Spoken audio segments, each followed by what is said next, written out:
एउटा निश्चित रणनीतिक योजनाका साथ हामीले गर्न खोज्यौँ भने हामी सफल हुन्छौँ। हामी सफल नभए देशै रहँदैन। राष्ट्रवादी शक्ति असफल हुनु भनेको भविष्यमा देश रहँदैन। यो देश रहँदैन भन्ने कुरो त विगतमै कतिपयले भन्दै आछन्। अहिले नै त्यो प्रचण्डजीले पनि अस्पतालमा भनिराख्नु भएको थियो चुनावी दरमियानमा मेरो छोरी लिएर भएन भने देशै रहँदैन भन्नु आफ्नो बुझाइनु। देश यस्तो अवस्थामा आइपुग्नु पर्ने कारण पत्ता नलगाइकन यसको औषधि उपचार हुन सक्दैन। सबभन्दा पहिलो कुरा हामीले बुझ्नुपर्ने के रहेछ भने नेपालमा आजसम्म जनताले परिवर्तन गरेकै छैन। हामी केका लागि लड्दैछौँ? क्रान्तिका लागि। क्रान्ति भनेको के हो? सत्ता हाम्रो हातमा सत्ता लिने। हामीले गुमाउन भएर सोच्छौँ। जहाँ एउटा ज्यान भन्छ जवाब चाहिँ पाउँदा के पाउँछौँ? सत्ता भन्छ। आफ्नो ज्यानभन्दा सत्ता ठुलो भनेर स्कुलिङ त्यसरी गरेर ल्याएका मान्छेहरूको सत्ता हो।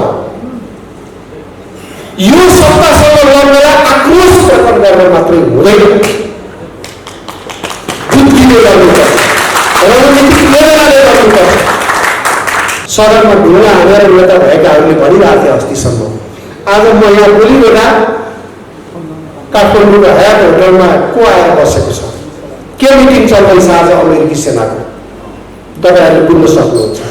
हिन्दू राष्ट्र खारेज गर्न चाहिँ विदेशीको साथ लिने, हिन्दू राष्ट्र बनाउन चाहिँ विदेशीको साथ लिनु हुँदैन भन्ने भने चाहिँ के गर्न खोज्या?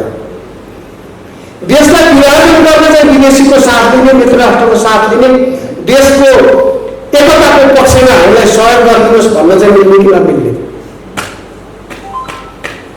त्यसैले हाम्रो समाज भत्काउनको लागि, हाम्रो देशको बर्बादीको लागि बाह्य शक्तिको पनि कुनै न कुनै रूपमा भूमिका रह्यो। हामीले त्यो शक्तिलाई पनि एउटा विश्वास गर्न जरुरी छ कि हामी अहिले देख्छौँ चीनमा पनि एउटा राष्ट्रवादी सत्ता स्थापना भएको छ, भारतमा पनि एउटा राष्ट्रवादी सत्ता स्थापना भएको छ। एउटा राष्ट्रवादीले अर्काको राष्ट्रवादको महत्त्व बुझ्छ, सम्मान गर्न जान्दछ भन्ने विश्वास हामीले गरौँ। राजाले 2046 सालको चैत 26 गते बौद्ध व्यवस्था लागू गर्नु भएपछि 27 गतेदेखि जुलुस सुरु भयो, विजय जुलुस। 27 गतेदेखि सुरु भएको विजय जुलुस विजेताको पक्षमा भएको जुलुसमा वैशाख 10 गते 47 साल चाहिँ अञ्चलाधीश कार्यालय जलाइयो। अनि प्रहरीको आँखा फुटाउने, ठेलामा राखेर घुमाउने कालो मोसो कोटेर त्यसपछि गरियो।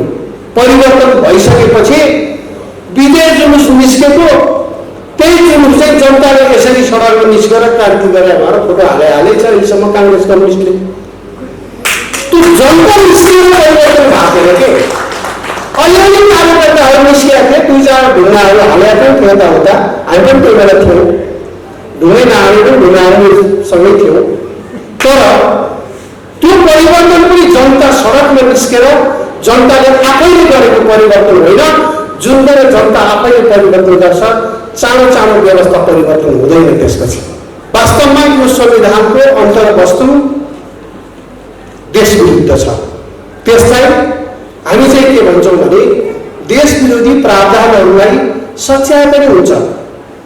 ताली बजाउँदा हाम्रो हात दुखेको थियो, त्यत्रो हात दुखाइरहेको संविधान च्यात्ने चाहिँ नभन्नुहोस् न भन्छन् भने हुन्छ, नच्यात्तौँला।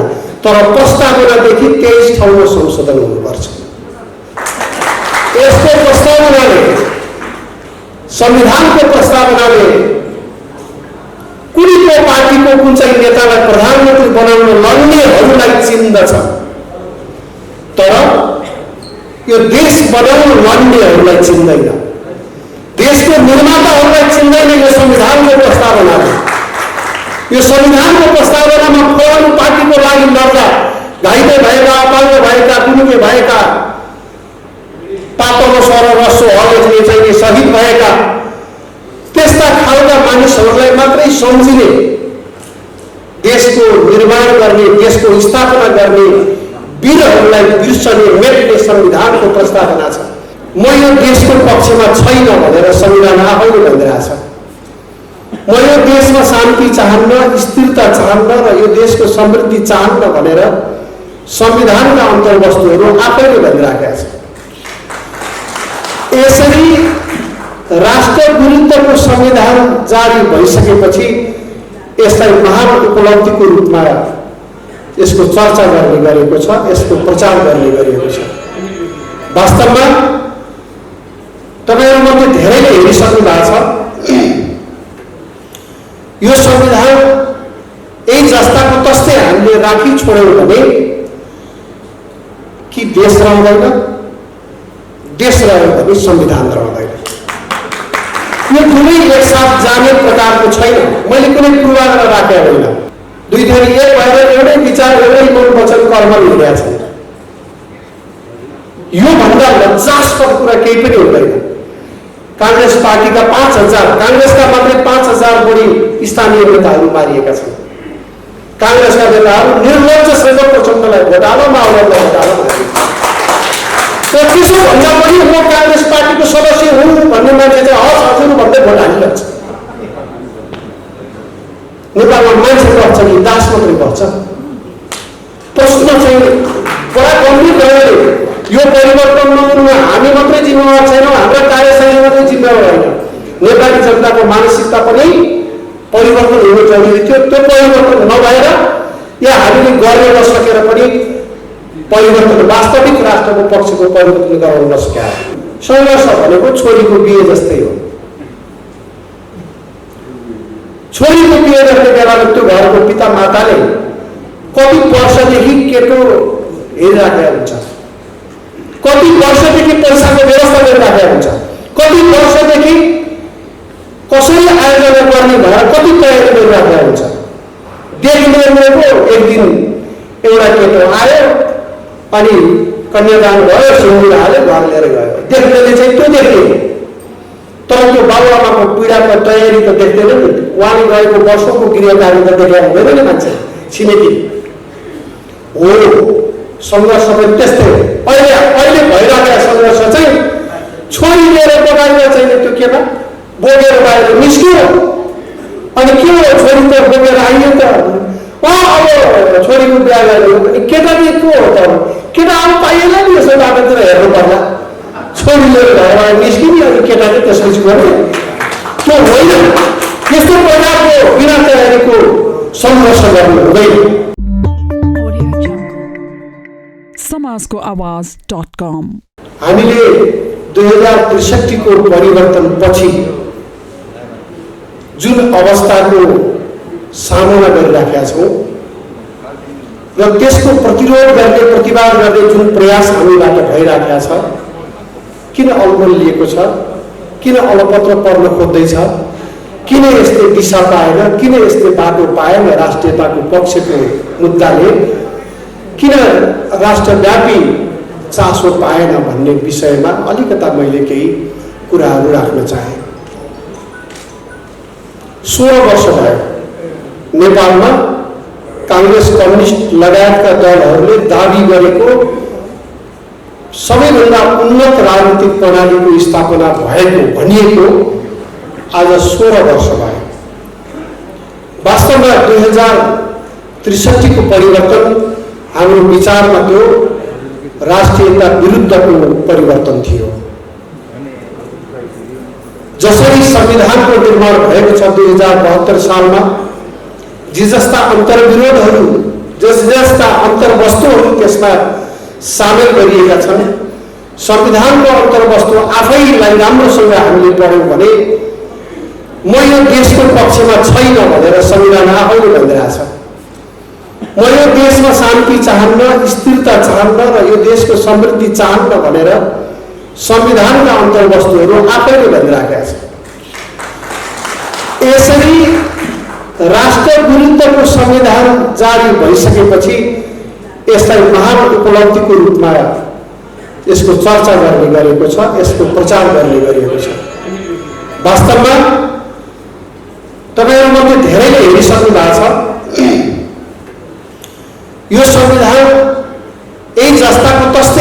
राखी छोड्यौँ भने कि देश रहँदैन, देश रह्यो भने संविधान रहँदैन। यो दुवै एकसाथ जाने प्रकारको छैन। मैले कुनै पूर्वाग्रह राखेको होइन। त्यत्रो 600 जना मान्छेले ताली बजाउने जस्तो दुःख गरेर ल्याएको संविधानलाई म त्यत्तिकै आलोचना गरेको होइन। वास्तवमा यो संविधानको अन्तर्वस्तु देश विरुद्ध छ। त्यसलाई हामी चाहिँ के भन्छौँ भने देश विरोधी प्रावधानहरूलाई सच्याए पनि हुन्छ। ताली बजाउँदा हाम्रो हात दुखेको थियो, त्यत्रो हात दुखाइ ल्याएको संविधान च्यात्ने चाहिँ नभन्नुहोस् न भन्छन् भने हुन्छ, नच्यात्नुहुला।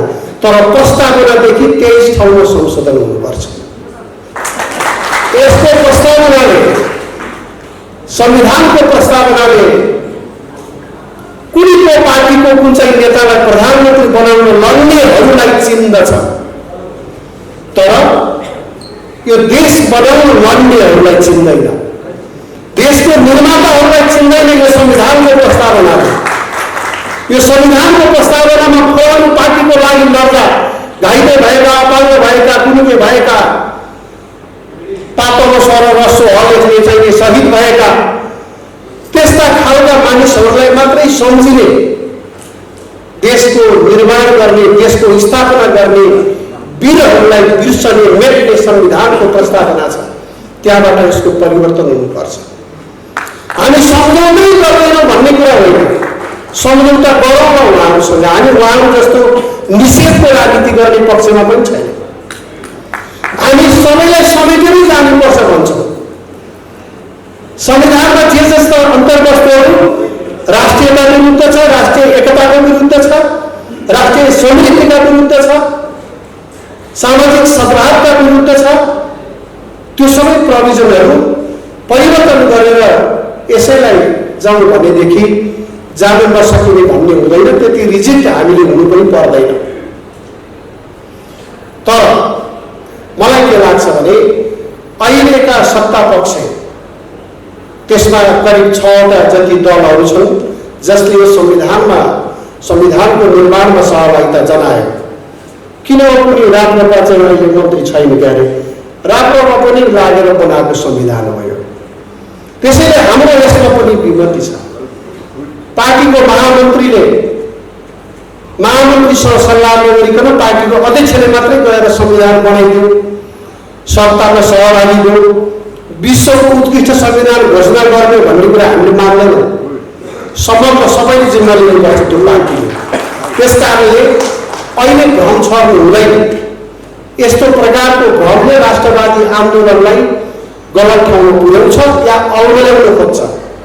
म नअवमलै दिनको लागि उहाँहरूलाई यस्तो प्रकारको भ्रमपूर्ण राजनीति नगरेर राष्ट्रवादी आन्दोलनलाई सहयोग पुर्याउन पनि यो तपाईँहरूकै मञ्चबाट म आग्रह गर्न चाहन्छु। हामीले यो अवस्था बन्नुको मूल कारण हामीले के देखेका छौँ भने हामीले समस्याको जवाब खोजेनौँ जस्तो लाग्यो मलाई। देश यस्तो अवस्थामा आइपुग्नु पर्ने कारण पत्ता नलगाइकन यसको औषधि उपचार हुन सक्दैन। सबभन्दा पहिलो कुरा हामीले बुझ्नुपर्ने के रहेछ भने नेपालमा आजसम्म जनताले परिवर्तन गरेकै छैन। प्रमाणसहित म तपाईँहरू समक्ष प्रस्तुत गर्न चाहन्छु। 2007 सालमा राजा काङ्ग्रेस र राणाको बिचमा दिल्लीमा सम्झौता भयो। सम्झौता भइसकेपछि नेपालमा त्यसको समर्थनमा विजय जुलुस निस्क्यो। जुलुस निस्केर परिवर्तन गरे होइन, जनता सडकमा आएर परिवर्तन गरे होइन। परिवर्तन भएपछि जनता सडकमा निस्क्या 2007 सालमा। 2046 सालमा त्यति बेला मध्यरातमा राजाले पार्टीमाथिको प्रतिबन्ध हटाएर बहुदलीय व्यवस्थाको घोषणा गर्नुभयो। कतिपय पञ्चायती राजनीतिमा भएका मानिसहरू चैतको 26 गते बेलुकासम्म राजाको बरफ नेतृत्व नेतृत्व, सक्रिय नेतृत्वमा यो अगाडि बढ्छ। यसको विकल्प छैन। निर्दलीय पञ्चायतको भएर बेलुका सुतेको, राति 12 बजेतिर राजाले बहुदलीय व्यवस्था दिनुभएको छ। भोलिपल्ट बिहानको काङ्ग्रेसभन्दा अगाडि बढेर यो संवैधानिक राजा र बहुदलीय व्यवस्था बिना देश चल्दैन भन्ने थाल्नुभयो। त्यो ठाउँमा म भएको भए, म पञ्चायती राजनीतिमा भएको भए व्यवस्था ठिक चाहिँ निर्दलीय नै हो, व्यवस्था ठिक चाहिँ राजाकै हो, त्यही व्यवस्था ल्याउनको लागि हामी दल खोल्छौँ भनेर भन्थे मैले भाइ। उहाँहरू त काङ्ग्रेसभन्दा बिहार घुरेर हिजोभन्दा भनेको कुरो जम्मै खारेज। आजदेखि संवैधानिक राजतन्त्र र बहुदलीय व्यवस्था बिना देश चल्दैन भन्नु थाल्दैन। यसरी पनि मान्छेले विचार बदल्दो रहेछ भनेर हामी चाहिँ हेरिराखेका थियौँ। 63 सालमा त तिनै पञ्चमतका मान्छेले गणतन्त्र पनि भन्ने भ्याए। भनेपछि विचारविहीनहरूको, निष्ठाविहीनहरूको झुन्डले त्यस्तो झुन्ड राखेर राजाले काम गर्नु भएको रहेछ त असफल भएको रहेछ। अब बुझ्नुपर्ने कुरा के हो भने हिजो राजाको नियन्त्रण पनि थियो होला। भलै मैले निर्दलीय व्यवस्थाको वकालत गरेका छैन, राजाको सक्रिय शासनको पनि मैले वकालत गर्ने गरेका छैन। वास्तवमा संसारमा प्रजातन्त्र अरू व्यवस्थाभन्दा मान्य व्यवस्थाको रूपमा आएको छ। हामीले पनि प्रजातान्त्रिक प्रणालीलाई, यसको विकल्पलाई खोज्नु हुँदैन। तर प्रजातन्त्र भनेको जे बेलायतले परिभाषा गरिदिन्छ, जे अमेरिका र सबै युरोपले परिभाषा गरिदिन्छ, त्यो मात्रै प्रजातन्त्र हो, बाँकी सबै प्रजातन्त्र होइन भन्ने मानिँदैन। जे कम्युनिस्टहरूले यो चाहिँ जनतन्त्र हो, यो चाहिँ प्रजातन्त्र हो भन्छन्, त्यही परिभाषालाई हामीले मान्नुपर्छ भन्ने छैन। हाम्रो मुलुकलाई सुहाउँदो, यो मुलुकको हित गर्ने प्रकारको मोडलको प्रजातन्त्र हामीलाई हुन्छ। तर प्रत्यक्ष निर्वाचित कार्यकारी प्रमुख भएको प्रजातन्त्र नेपालको सवालमा राष्ट्रियता र प्रजातन्त्रको दुई दृष्टिकोणले घातक छ। हामी त्यो मोडलको प्रजातन्त्र पनि हुँदैन भन्छौँ। र पूर्व समानुपातिक प्रणालीको प्रजातन्त्र पनि नेपालको लागि घातक छ। त्यसले जातीय मुद्दा जीवित राख्छ, जातीय द्वन्द्व गराउँछ, जातीय प्रतिस्पर्धा गराउँछ।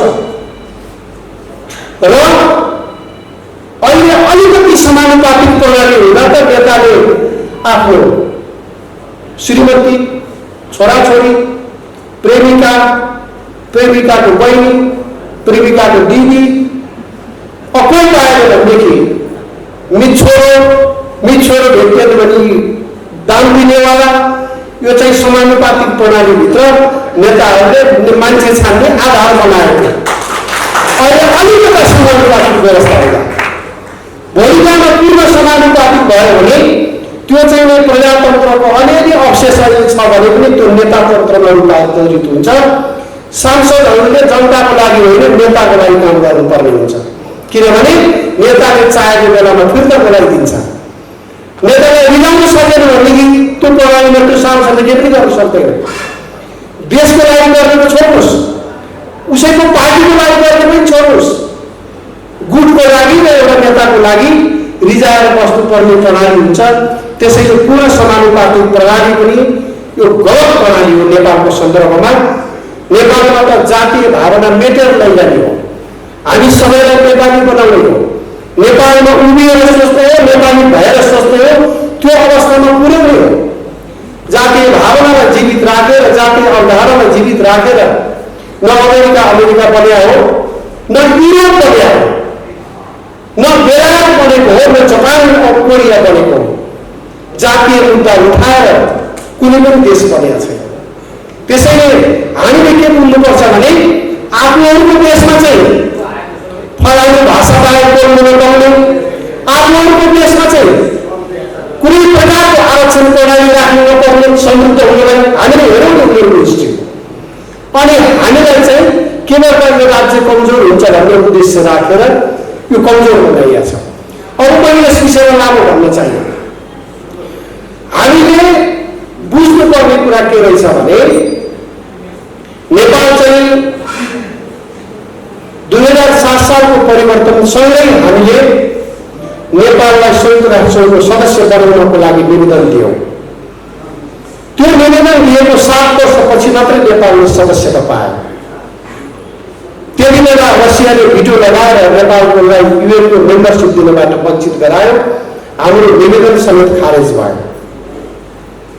संयुक्त राज्य अमेरिकाले भर्खर हाम्रो परिचय राख्यो, भर्खर दलको समूहको स्थापना भएको थियो। त्यो देशले नेपालको संयुक्त राष्ट्रको सदस्यताको लागि कूटनीतिक पहल गरिदियो, दबाब दियो। एक प्रकारको दबाब पैदा गरेर नेपालले संयुक्त राष्ट्रको सदस्यता पायो र नेपाल एउटा स्वतन्त्र सार्वभौम मुलुक हो भन्ने कुराको एउटा अर्को आधार बन्यो, कानुनी आधार बन्यो। त्यसदेखि यता हामीले हेर्यौँ अमेरिकाले नेपालको आर्थिक विकासमा धेरै ठुलो सहयोग गरेको छ, भोलि पनि गर्नेछ। त्यो विश्वास हामीले राख्नुपर्छ। तर एउटा कुरा के हो भने अन्तर्राष्ट्रिय द्वन्द्वको भूमि हामी जस्तो निरीह मुलुकलाई नबनाइयोस् भनेर म अमेरिकी सरकारलाई, अमेरिकी जनतालाई पनि आग्रह गर्न चाहन्छु। उहाँहरूको आफ्नो राष्ट्रको स्वार्थ सँग हाम्रो भूमि जोडिदिन भएन। नेपालको अहिले भइराखेको समस्या त्यहीँनिर पुगेर अड्केको छ, त्यहीँनिर जोडिएको छ। उहाँहरूले विश्वमा आफ्नो हैसियत यथावत राख्नको लागि भविष्यमा चीन बाधक हुन सक्छ, भविष्यमा भारत बाधक हुन सक्छ भनेर पहिले नै एउटा रणनीतिक भूमिको रूपमा प्रयोग गर्नको लागि नेपाललाई प्रयास भयो। सुरुमा राजा महेन्द्रमा पनि उहाँहरूले आफ्नो विश्वासमा लिनुभयो। त्यसपछि राजा वीरेन्द्रमा पनि विश्वासमा लिएको देखिन्छ, लिन खोजेको देखिन्छ। जब खम्पा विद्रोह भयो मुस्ताङमा, जब चीन विरोधीहरूले त्यहाँ सेल्टर पाए, त्यसपछि नेपालका राजाले आफ्नो दुवै छिमेकी विरुद्ध यो भूमिलाई प्रयोग गर्न दिन हुन्न भनेर जब खम्पा विद्रोहलाई समन गराउने नीति लिनुभयो, त्यसपछि मित्र राष्ट्र धेरै दुखी भएको जस्तो अनुभूति हुन्छ। त्यसपछि गणतन्त्रको बीजारोपण पनि त्यही दिन भयो जुन दिन गान्धी मारिए। यो लामो प्रयासमा भएको के देखिन्छ भने आफ्नो अनुकूलको राज्य सत्ता निर्माण गर्ने, आफ्नो अनुकूलको काम गर्ने। आज तपाईँहरू समक्ष यहाँ बोलिरहँदा एमसीसी भएपछि अमेरिकी सेना आउँछ भन्थे, होइन गलत हो भन्ने भाषण सदनमा ढुङ्गा हानेर नेता भएकाहरूले भनिरहेको थिए अस्तिसम्म। आज म यहाँ बोलिरहँदा काठमाडौँको हयात होटलमा को आएर बसेको छ, के मिटिङ चल्दैछ आज अमेरिकी सेनाको, तपाईँहरूले बुझ्न सक्नुहुन्छ। हामीसँगको मित्रवत सम्बन्धलाई यथावत राखिदिने काम गर्ने हो भने हाम्रो समाजलाई यसरी गिजोल्न भएन भनेर हामी सबैले मित्र राष्ट्रलाई आग्रह गर्नुपर्ने कारण छ। जबसम्म नेपालको राज्य कमजोर हुँदैन, जबसम्म नेपालको समाज कमजोर हुँदैन, जबसम्म नेपाल गरिबको गरिब रहँदैन, तबसम्म पोलिसी मेकिङ लेभलमा भएका मानिसहरूलाई किनेर आफ्नो पक्षमा निर्णय गराउन सकिँदैन भन्ने सूत्र प्रयोग गरेर अहिलेसम्मका कामहरू हुँदै आएको। अघि मैले भने 2046 सालको परिवर्तन पनि त्यसका पछाडि पनि दृश्य शक्तिभन्दा अदृश्य शक्ति थियो। राजाले 2046 सालको चैत 26 गते बौद्धनिक व्यवस्था लागू गर्नु भएपछि 27 गतेदेखि जुलुस सुरु भयो, विजय जुलुस।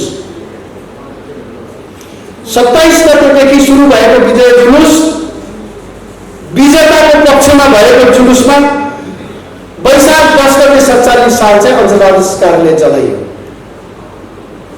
अनि प्रहरीको आँखा फुटाउने ठेलामा राखेर घुमाउने कालो मोसो पोतेर त्यसपछि गरियो। परिवर्तन भइसकेपछि विजय जुलुस निस्केको, त्यही जुलुस चाहिँ जनताले यसरी सडकमा निस्केर क्रान्ति गरे भनेर फोटो हालेछ अहिलेसम्म काङ्ग्रेस कम्युनिस्टले। त्यो जनता निस्किएर परिवर्तन भएको के अलिअलि कार्यकर्ताहरू निस्किएको थिए, 2-4 ढुङ्गाहरू हालेका थिए यताउता, हामी पनि त्यो बेला थियौँ। ढुङ्गै नहाले पनि ढुङ्गा हाल्नेसँगै थियौँ। तर त्यो परिवर्तन पनि जनता सडकमा निस्केर जनताले आफैले गरेको परिवर्तन होइन, जुन बेला जनता आफैले परिवर्तन गर्छ चाँडो चाँडो व्यवस्था परिवर्तन हुँदैन। त्यसपछि जनताले गर्ने परिवर्तन चाहिँ विभिन्न प्रकारको हुन्छ। हामीले के बुझौँ भनेदेखि नेपालको अहिलेसम्मको राजनीतिक परिवर्तन कन्स्पिरेसी थियोरीमा आधारित छ। 2063 सालको परिवर्तन पनि राजाले वैशाख 8 गते 63 साल वैशाख 8 गते घोषणा गर्नुभयो, आफूले लिएको अधिकार फिर्ता गरिदिनु हो। त्यसपछि 8 गते बेलुकादेखि विजय जुलुस निस्क्यो अनि 9 गते झन् ठुलो निस्कियो, 10 गते पनि त्यही विजय जुलुस निस्क्यो। अब फोटो चाहिँ फेरि अहिले 10 गते 9 गतेको फोटो हालेर जनता यसरी निस्केर परिवर्तन भाव हुन्छ, जबकि परिवर्तन त 8 गते भइसकेको छ।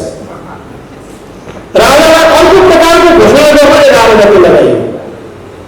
यो सबै कुरा के हो भने कन्स्पिरेसी थ्योरीमा आधारित परिवर्तन हुँदै आएको छ। अब एउटा प्रश्न उठ्छ, नेपाली जनताले आफैले सङ्गठित भएर परिवर्तन गर्नु सबभन्दा राम्रो कुरा हो। अहिलेको ग्लोबलाइजेसनको विश्वमा नेपाल मात्रै एक्लै बहुमुख सक्दैन। उत्तर कोरिया त सकेका छैन अहिलेसम्म एक्लै बढ्थ्यो।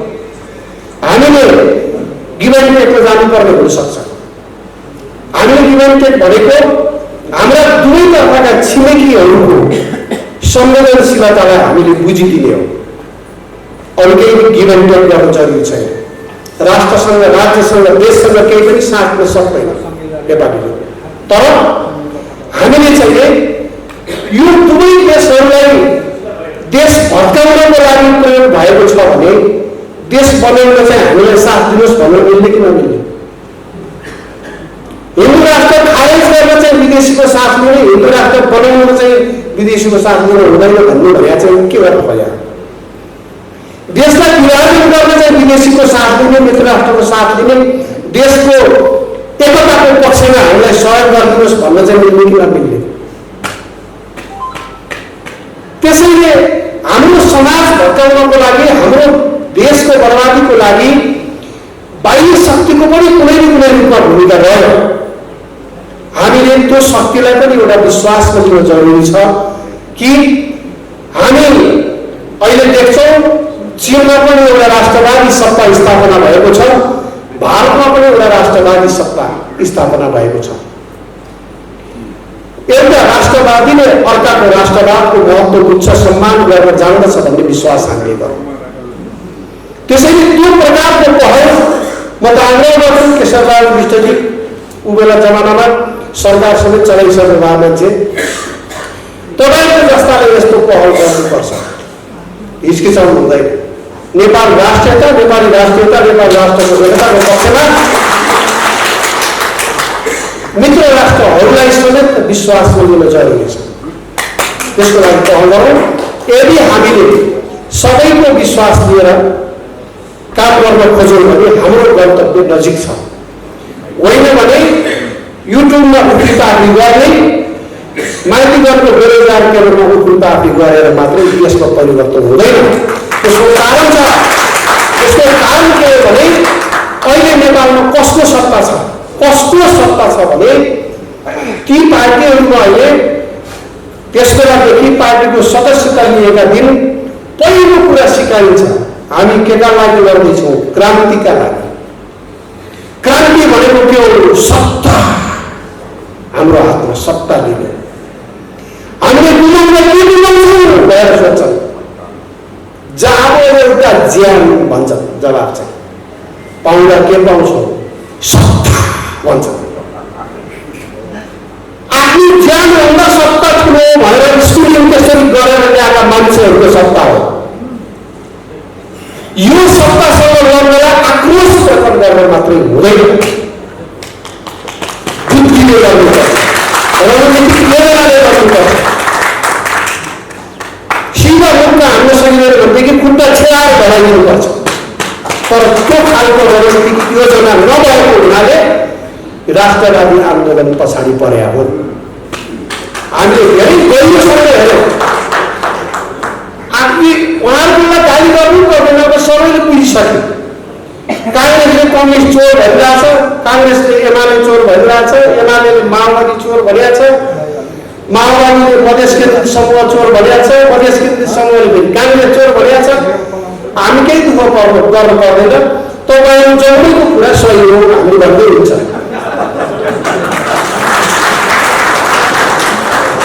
हामीले उहाँको बारेमा समय खर्च गर्नु पर्दैन। हामीले यसको परिवर्तनको पक्षमा हामीले योजना र कार्यक्रम के बनाउनु भन्ने विषयमा मात्र स्पष्ट भएको छ। हामी अलिकति गम्भीर भएको छ। सत्तालाई ज्यानभन्दा ठुलो ठान्नेहरूको सत्ता ढल्न खोज्यो भने आजको मितिमा 71 लाख मत कम्युनिस्टहरूको छ। देखियो हो कि होइन थाहा छैन, तर देखियो। काङ्ग्रेसको मत 39-40 लाख देखियो।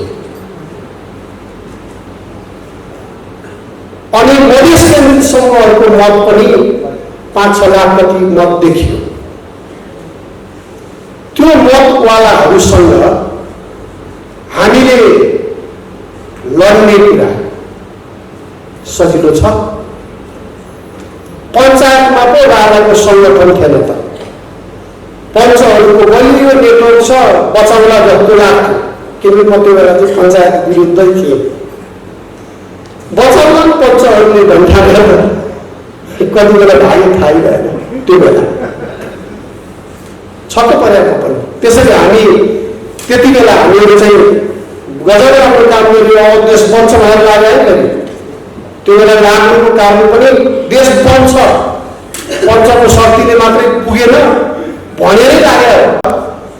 त्यसपछि वास्तवमा देश बल्ल जस्तो पनि भएको थियो। तर हामीले के बुझ्यौँ भने प्रजातन्त्रको विरुद्ध हिंसात्मक सङ्घर्ष हो। सबभन्दा दुःखको कुरा हिंसात्मक सङ्घर्ष काङ्ग्रेसले पनि गर्यो, मालेले पनि गर्यो, तर उनीहरूले प्रजातन्त्रको विरुद्ध हिंसात्मक सङ्घर्ष गरेका थिएनन्। माओवादीले प्रजातान्त्रिक प्रणालीको विरुद्ध हिंसात्मक सङ्घर्ष गर्यो र अहिले दुई थरी एक भएर एउटै विचार, एउटै मन वचन कर्म हिँडेका छन्। योभन्दा लज्जास्पद कुरा केही पनि हुँदैन।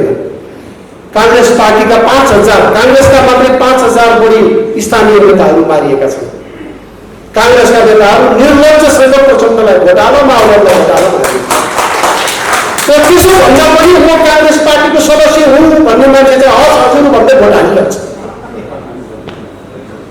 नेपालमा मान्छे गर्छ कि दास मात्रै गर्छ? प्रश्न चाहिँ बडा गम्भीर भयो।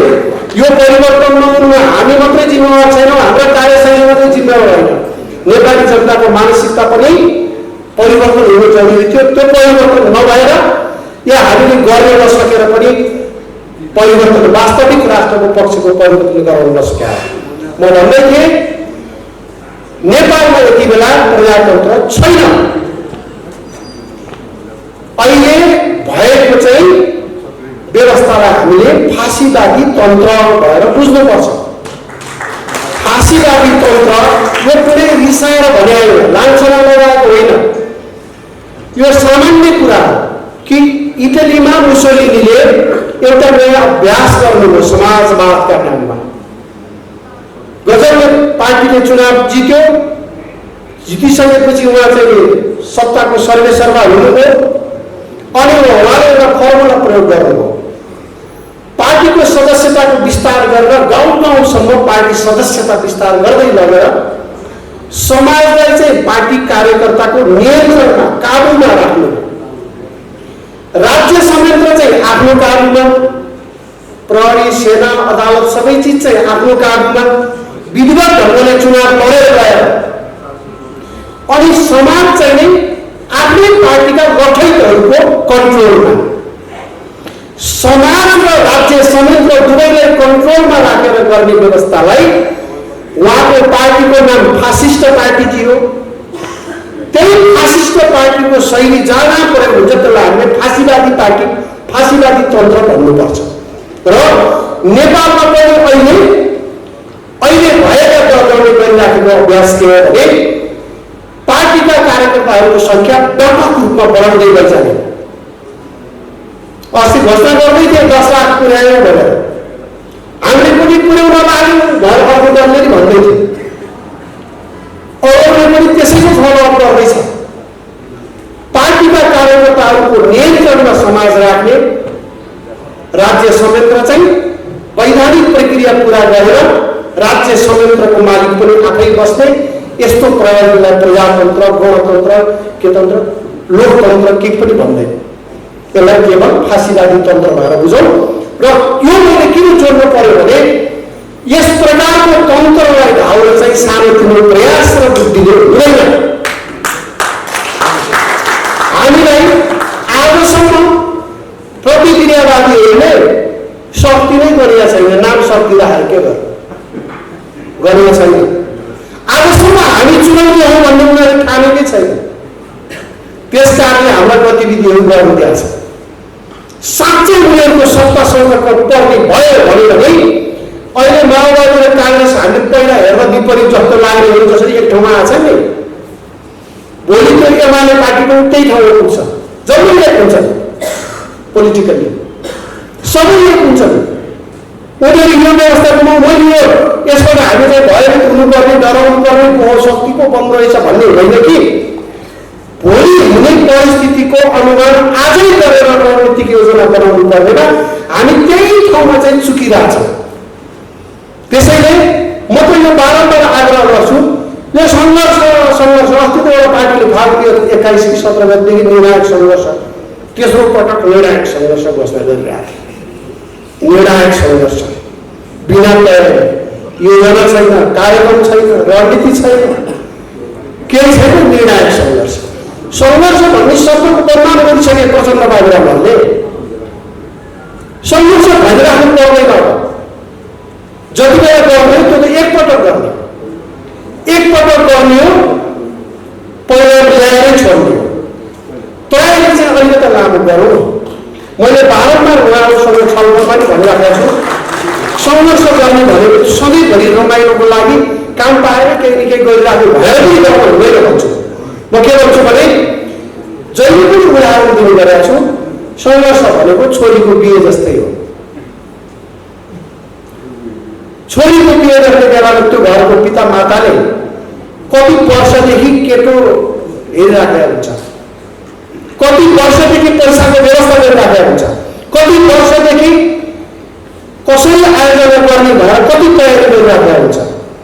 देखिनेको एक दिन एउटा केटो आयो अनि कन्यादान भयो, सिन्दुर हाल्यो, घर लिएर गयो। देख्नेले चाहिँ त्यो देख्ने, तर त्यो बाबुआमाको पीडाको तयारी त देख्दैन नि। उहाँले गएको वर्षौँको गृहकार्य त देखेर हुँदैन नि मान्छे, छिमेकी हो।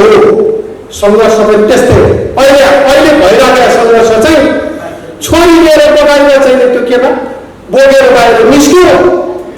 अनि के हो, छोरी त बोकेर आइयो त, अब छोरीको बिहा गर्यो भने केटा चाहिँ को हो त? केटा अब पाइएन नि, यसो बाटोतिर हेर्नु पर्ला। छोरी लिएर घरबाट निस्किने अनि केटा चाहिँ त्यसपछि गर्ने, त्यो होइन। यस्तो प्रकारको बिना तयारीको सङ्घर्ष गर्नु हुँदैन। सङ्घर्ष चाहिँ शब्द प्रयोग नगर्नु भने, किनभने त्यसका लागि तयारी पुगेको छैन। त्यसको तयारीमा लाग्यो, त्यसको लागि एउटा राष्ट्रिय शक्ति निर्माण गर्यो। सङ्घर्ष गर्ने हो भने एउटा निश्चित रणनीतिक योजनाका साथ हामीले गर्न खोज्यौँ भने हामी सफल हुन्छौँ। हामी सफल नभए देशै रहँदैन। राष्ट्रवादी शक्ति असफल हुनु भनेको भविष्यमा देश रहँदैन। यो देश रहँदैन भन्ने कुरो त विगतमै कतिपयले भन्दै आछन्। अहिले नै त्यो प्रचण्डजीले पनि अस्तित्वको भनिराख्नु भएको थियो चुनावी दरमियानमा, मेरो छोरी लिएर भएन भने देशै रहँदैन भन्नु। आफ्नो बुझाइ कसो के बुझाइ, कसो के बुझाइ। हाम्रो बुझाइ चाहिँ के हो भने देश साँच्चै रहँदैन। हामी रहे पनि नरहे पनि हामी असफल भयो भने, नेपालको राष्ट्रवादी शक्ति असफल भयो भने देश रहँदैन। र एउटा अर्को कुरामा आग्रह गर्न चाहन्छु, नेपालको राजावादी र गैर राजावादी भएर यो किता छुट्याउने काम बन्द गर्नु। बाटो भुलेर काङ्ग्रेस कम्युनिस्टको विचार अगालेर गएकाहरू आज त विचारै छैन। हिजो काङ्ग्रेस कम्युनिस्ट भएकाहरू अहिले त बाटो ढिला महसुस गरे हुनुपर्छ, बाहिर नभने घरहरूमा पूर्णबाट हिँड्यो थाहै नपाए हुनसक्छ। उहाँहरूलाई समेत विश्वासमा लिनुपर्छ। यदि राज संस्था पुनर्स्थापना गर्ने हो भने काङ्ग्रेस कम्युनिस्टमा पनि विश्वास गरेर राज संस्था स्थापना हुँदैन। आज काङ्ग्रेस कम्युनिस्ट भन्नेहरूले समेत देशलाई राजा चाहिँ चाहिने रहेछ भन्ने अवस्थामा नपुर्याइकन राज संस्था पुनर्स्थापित गरे पनि फेरि सङ्घर्ष हुन्छ। एक दलले जित्दा राजा आउने, अनि अर्को दलले जित्छ फेरि राजा जाने। यही खेलमा खेलिराख्ने देशलाई होइन। एउटा रियलाइजेसन जापानले जस्तै महसुस गरौँ। जापानमा पनि त गणतन्त्र त ल्याउनु खोजेको थियो त, तर राजाले पनि रियलाइज गरे, जनताले पनि यतिसम्म चाहिँ नल्याउँ भन्ने महसुस गरे। त्यसले एउटा सामञ्जस्यको स्थिति बनायो। त्यो सहकार्यले देश बनाउनुपर्छ भन्ने ठाउँमा देशलाई मानिसलाई पुर्यायो र आजको जापान भएको छ भने हामीले पनि एउटा समन्वयकारी परिस्थिति बनाउन आवश्यक छ। र म यति कुरा भन्छु, आजको मितिमा 47 सालको संविधान भोलि बिहान चाहिँ शेरबहादुरजीहरूको, केपी ओलीहरूको, माधव नेपालमा के अरे प्रचण्डहरूको बुद्धि फिरेर मान्यो। बुद्धि नफेरे पनि एउटा अवस्थामा चाहिँ फिर्छ है। उहाँहरू साँच्चै राष्ट्रवादीको सक्सेस हुने भएर ल एउटा सम्झौता गरौँ, 47 लागू गरौँ भन्ने ठाउँमा आइपुग्छ है। फेरि आफै बुद्धि नफिरे पनि हामीले गभर्मेन्टलाई त्यहाँ पुर्यायो भने त्यही ठाउँमा उनीहरू आफै आएर भन्दैछन् आफ्नो रक्षाको लागि, देशको रक्षाको लागि होइन। तर मानव बुद्धि फिर्यो, हिजोभन्दा सुतेको राति नै चाहिँ महसुस गरे। भोलिपल्ट बिहान 47 सालको संविधान लागू गर्ने घोषणा भयो। सर्वदलीय बैठक भन्छ नि अहिले, सर्वदलीय सहमति गरे। त्यसपछि चुनाव भयो भने चाहिँ कसले जित्छ? आजकै अवस्थामा कसले जित्छ चुनाव? हामीले नीति र व्यवस्थापनले फेर्ने भनेका छैनौँ, नेता पनि फेर्ने भने। हामीले अहिलेको यो कुसंस्कारबाट हुर्किएको नेतृत्व तिनका कार्यकर्तालाई पनि ठाउँ दिनु हुँदैन भने भन्नु। यस्तो कुसंस्कारबाट आएका मानिसहरूले फेरि पनि राज्य सञ्चालनको जिम्मा पाउने हो भने देश फेरि पनि बन्दैन। त्यसकारणले म आग्रह गर्छु, 47 सालको संविधानको पुनर्स्थापना, संविधान त राम्रो छ। अहिलेको विश्वको उत्कृष्ट भएर कमल थापाजीले भन्नुभयो, म चाहिँ 47 सालको संविधान उत्कृष्टै थियो भन्छु। तर त्यसलाई चाहिँ ठ्याक्कै ल्याएर राखिदियो भनेदेखि चाहिँ हामी चाहिँ फेरि हेरिरहने, यही शासन, यिनकै शासन हेरिराख्ने। त्यसैले बिचमा एउटा सङ्कटकालीन अवस्था हुन्छ परिस्थिति सम्हाल्नको लागि। एउटा रणनीतिक प्रयास र योजनाबाट देशलाई परिवर्तनको एउटा बिन्दुमा पुर्याइन्छ। केही समय सङ्क्रमणकालीन व्यवस्था हुन्छ, त्यसले गर्दा अनि प्रजातन्त्र चाहिँ ल्याएर लागू गरेर अनि देश स्मृति लैजाने हो। हामी एकैचोटि यो संविधान फालिरहेको 47 ठ्याक्कै ल्याएर राख्ने भनेपछि असम्भव। त्यसैले यसलाई अलिकता बुद्धिमत्तापूर्ण तरिकाले सोचौँ भन्छु। हुन त यो फेरि उहाँहरू पनि चाहिँ धेरै लामो समयदेखि राजनीतिमा हुनुहुन्छ, उहाँहरूले नबुझी भनेको छैन, मैले नै नबुझिया पनि हुन सक्छु। मैले भनेको कुरा मात्रै सही हो भन्ने दाबी मेरो छैन। तर एकचोटि हामी सबै अब उफ्री पापडी रोइ कराई होइन, अब आक्रोश होइन, आक्रोशपूर्ण लडाइँ हामीले 15 वर्ष लड्यौँ। अब चाहिँ शान्त दिमागले योजनाबद्ध किसिमले एउटा परिवर्तनको तयारी गरौँ। त्यसको निमित्त तपाईँहरूको यो जुन विस्तारित बैठक छ कार्य समितिको, यो बैठक एउटा निश्चित कार्ययोजना बनाउन सफल रहोस् भन्ने मेरो कामना छ। र अर्को एउटा कुरा जोड्छु यसैमा, खोजेको जति जम्मै कुरा भन्ने कि नभन्ने त्यो पनि सोचिदिनु होला। आफूलाई चाहिएको जति जम्मै कुरा अहिले माग्नुपर्छ भन्ने तरिकाले माग पुरा हुन्छ कि हुँदैन त्यो पनि सोचिदिनु होला। 2062 साल मङ्सिर 7 गते भएको 12 बुँदे सम्झौतामा गणतन्त्र ल्याउने कुरा छैन, धर्मनिरपेक्ष ल्याउने कुरा छैन, जातिवाद गर्ने कुरा पनि छैन, केही पनि लेखा छैन। अनि के अरे संहिता ल्याउने कुरा पनि छैन, केही पनि छैन। लेखा भए के हुन्थ्यो, आउँदैन थियो। लेखा भए कुनै हालतमा पनि त्यो परिवर्तन हुँदैन थियो। नलेखा कारणले गरे के गर्यो, पहिला सत्ता लिए, त्यसपछि एजेन्डा घुसाउँदै गएको। त्यो होइन र सत्य कुरा। पहिला चाहिँ परिवर्तन गरे, पहिला सत्ता परिवर्तन गरे, जे जसरी हुन्छ, कसलाई झुक्याउनु पर्छ, भुलाउनु पर्छ, जे गर्यो। अनि सत्ता हातमा आइसकेपछि बिस्तारै एउटा चाहिँ यो राजाको बारेमा चाहिँ यसो गरौँ है, अनि एकात्मक मुलुकलाई यसरी फुटाउँ है भन्दै कति वर्ष लाग्यो यो अहिलेको उहाँहरूको महान उपलब्धि हासिल गरेको। अनि हामी चाहिँ के गरिरहेको छौँ भने चाहिने कुरा जति आफूलाई चाहिएको जति अहिले भनिरहेको छौँ उहाँले यसरी हुँदैन। हामीलाई चाहिएको कुरा के हो, त्यो भोलि आइसकेपछि बनाउनु, तर भन्ने बेलामा सानो कुरा भनौँ धेरै ठुलो विवादै हुँदैन त्यसपछि। त्यसैले मैले अलिकता समस्या देखाएको चाहिँ राष्ट्रवादी सोच राख्ने साथीहरूमा कि मैले सोचे मात्रै ठिक हो, मैले गरे मात्रै ठिक हो, मैले गर्नु खोजे मात्रै ठिक हो भन्ने प्रकारको जुन संस्कार छ, त्यो संस्कार पनि हाम्रो लक्ष्य हासिल गर्नमा बाधक बनेको छ। त्यसलाई पनि गम्भीरतापूर्वक यहाँहरूले छलफल गरेर एउटा सही बाटो तय गर्नुहुनेछ भन्ने विश्वास गर्दै यहाँहरूको यो कार्य समितिको बैठकलाई हार्दिक शुभकामना भएर बिदा हुन्छु। धन्यवाद, नमस्कार, जय मातृभूमि।